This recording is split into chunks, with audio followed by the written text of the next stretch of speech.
Quand on travaille avec une variable aléatoire qui est quantitative, on peut se créer une nouvelle variable aléatoire qui porte sur des moyennes d'échantillons. Alors, on va se prendre une situation, un exemple, et puis on va regarder un peu qu'est-ce qu'on peut faire comme calcul, entre autres à l'aide de la loi normale. Donc, supposons que j'ai une variable aléatoire x qui correspond au montant en dollars dépensé par semaine à la cafétéria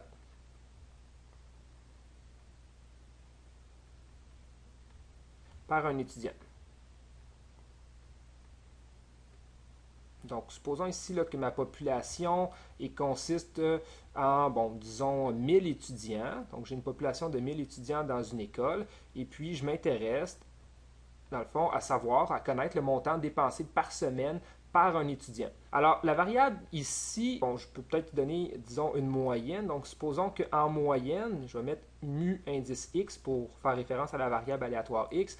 Disons qu'en moyenne, les étudiants dépensent 40 par semaine ou qu'un étudiant dépasse 40 par semaine et avec un écart type, disons, de 12 Donc ici, rien n'est dit sur le type de distribution que suit la variable aléatoire x. C'est-à-dire, la variable aléatoire x, est-ce qu'elle suit une loi normale ou est-ce qu'elle suit une autre loi? Je vais marquer ici une autre loi. En fait, ça n'a pas d'importance. En fait, je devrais plutôt dire que ça n'a pas vraiment d'importance pour ce qu'on va faire par la suite. Parce que là, ici, dans le fond, sur quoi je veux vraiment m'attarder, c'est la variable aléatoire x bar. Supposons qu'au lieu de prendre le montant dépensé par semaine à la cafétéria par un étudiant, donc prendre étudiant par étudiant, je forme des groupes de 36 étudiants. Donc, je vais venir l'écrire ici, n égale 36 étudiants. Donc, je forme des échantillons et je veux regarder dans le fond, le montant moyen dépensé par des groupes de 36 étudiants. Alors, je vais prendre ici le montant moyen dépensé par semaine à la cafétéria.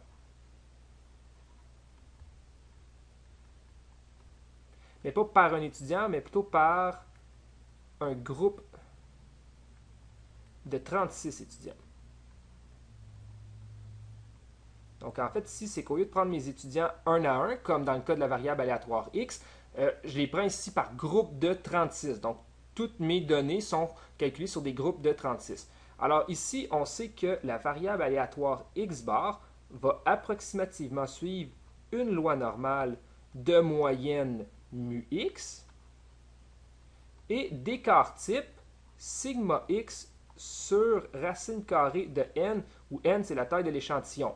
Alors, dans le fond, on se base sur notre variable aléatoire de base pour pouvoir calculer les paramètres de notre nouvelle variable aléatoire qui, elle, suit une loi normale. La variable aléatoire x, peut-être qu'elle suit une normale, peut-être qu'elle n'en suit pas, mais dans le fond, si on garde quelques conditions, c'est-à-dire que la taille de notre échantillon est supérieure à 30, ce qui est le cas ici, et que le ratio échantillon sur population est inférieur ou égal à 0,5, ce qui est le cas ici, 36 sur 1000 est plus petit que 5%. Donc, si on est dans ces règles-là, on a que notre variable aléatoire x bar va suivre une normale. Dans notre exemple, eh bien, bon, la moyenne, c'est 40 c'est exactement la même.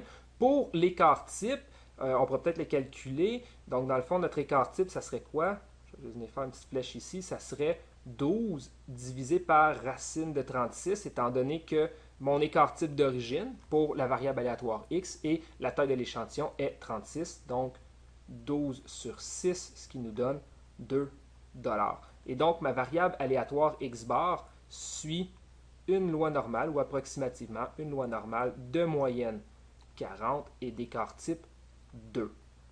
Maintenant, comme ma variable aléatoire x bar suit une loi normale, je peux calculer des probabilités en utilisant la table de loi normale. Donc, disons que je veux connaître la proportion suivante, c'est-à-dire bon, la proportion des groupes de 36 étudiants, okay, donc la variable x bar, où, dans le fond, le montant moyen dépensé serait entre, bon là, disons qu'on a 40, donc disons entre 35 et 45 dollars. Donc, moi, ce que je veux déterminer, c'est si je prends un groupe de 36 étudiants, donc je sélectionne, je forme un échantillon de 36 étudiants parmi ma population.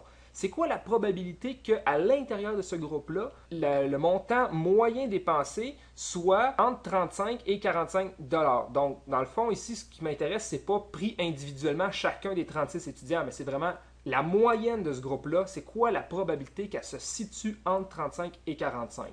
Alors là, je peux calculer les codes Z des deux. Alors, en me basant sur le fait que ma variable x bar suit une normale 42. Alors, la cote Z de 35, qu'est-ce que ça va être? Ça va être 35 moins la moyenne divisé par l'écart type.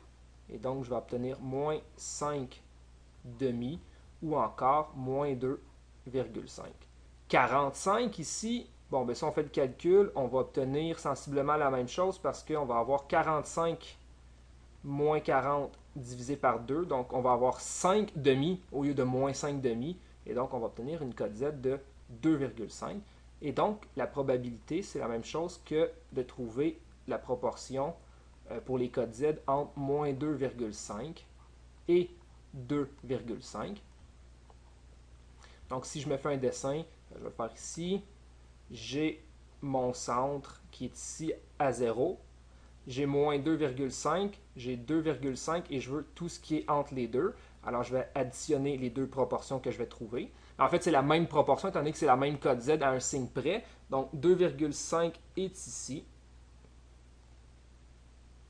Voilà. Donc, 49,38% des données, ou en fait des moyennes des groupes de 36 va se situer entre moins 2,5 et 0. Et même chose de l'autre côté, entre 0 et 2,5, je vais avoir aussi 49,38% de mes échantillons.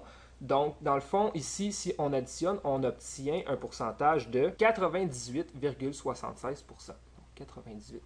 98,76%.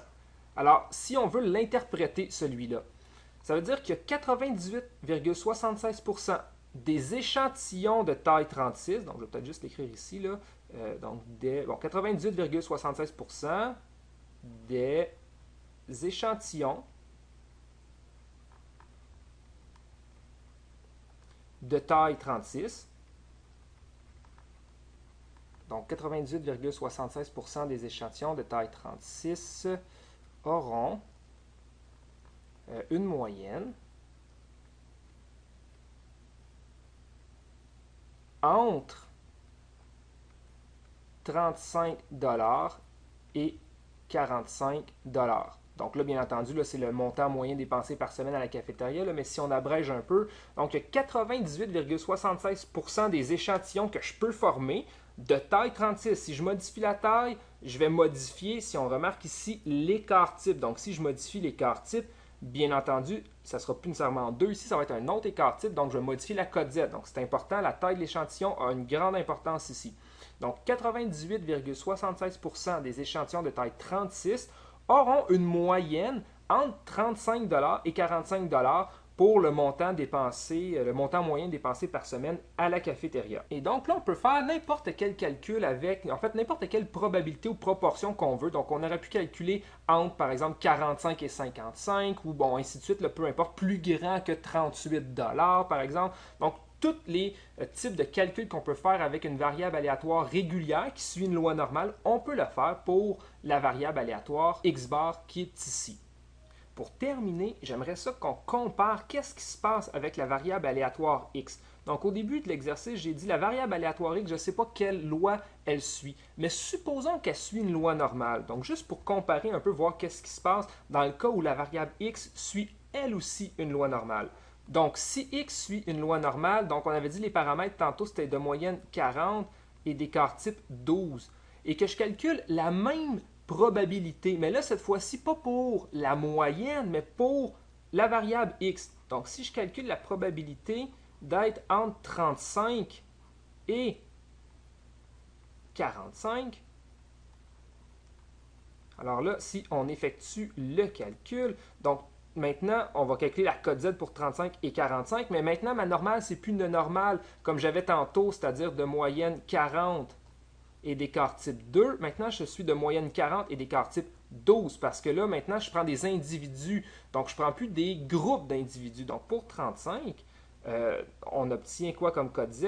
35 moins 40 divisé en 12, ce qui donne bon, environ moins 0,42. Alors pour 45, c'est le même principe, donc ça serait 0,42. Et dans le fond, ce que je cherche, c'est des codes Z, dans le fond, la proportion pour les codes Z entre moins 0,42 et 0,42. Et si on va dans notre table de loi normale, qu'est-ce qu'on a à 0,42? 0,42, on a ceci. Donc 16,28. Donc 16,28%. Et c'est exactement le même dessin qu'on a ici, mais avec, dans le fond, là, des codes Z différentes. Donc au lieu d'être moins 2,5, ici on a moins 0,42. Et ici, on a 0,42. Donc dans le fond, c'est le même type de calcul qu'on a ici. Donc 16,28 plus 16,28 pour un pourcentage de 32,56%. Donc, on remarque qu'on n'obtient pas le même pourcentage et c'est normal. Dans le premier cas ici, c'était 98,76% des échantillons de taille 36 qui auront une moyenne de dépenses par semaine à la cafétéria entre 35 et 45 $. Tandis que ici, qu'est-ce qu'on a? On n'a que 32,56%. Et là, je vais venir écrire ici. Donc, 32,56% des étudiants vont dépenser, donc dépenses,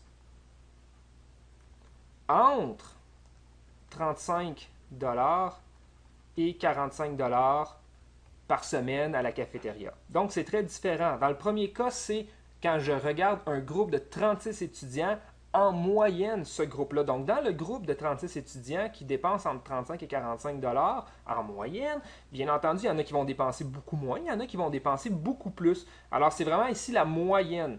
Et ici, dans le cas du 32,56, c'est la variable aléatoire X. Donc ici, c'est vraiment les étudiants pris individuellement un par un. Donc il y a 32,56% des étudiants pris individuellement qui vont dépenser entre 35 et 45 $.